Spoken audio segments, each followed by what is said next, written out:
Ya Ali, Ya Ali, Ali, Ali.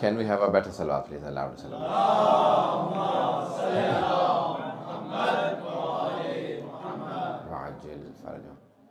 Yesterday being the day of Shahadat of Imam Ali Naqi alayhi salatu wasalam, we are commemorating the martyrdom of the 10th Imam alayhi salam.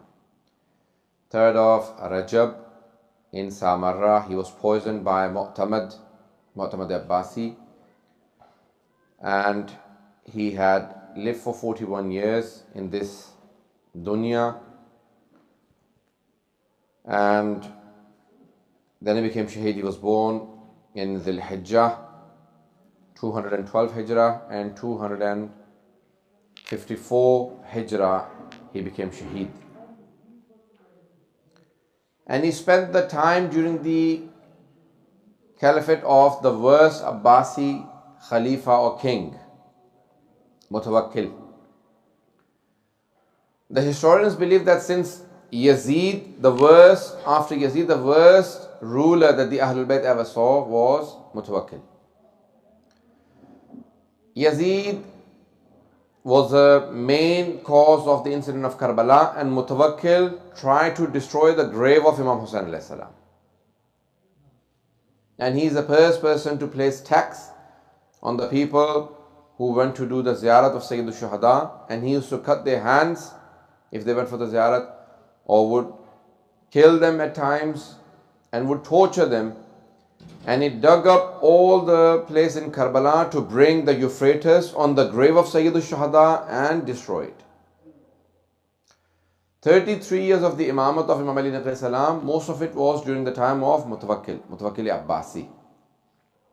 They named themselves Mutawakkil Billah, Mu'tamad Billah, Mu'tadad Billah, Mu'tamad Billah. You know, in that they have reliance upon Allah subhanahu wa ta'ala. They have trust upon Allah subhanahu wa ta'ala. I will continue for, I was told, much later time, but the text later on had changed. You had changed the program, so I only have about 35 minutes. So I'm not sure how to adjust the timings of English and in Urdu, because I have to do Musab in Urdu. The time and the duration of Imam Ali Naqi salam is 33 years, but because of the shahadat of his father, Imam Muhammad Taqi alayhi salatu wassalam,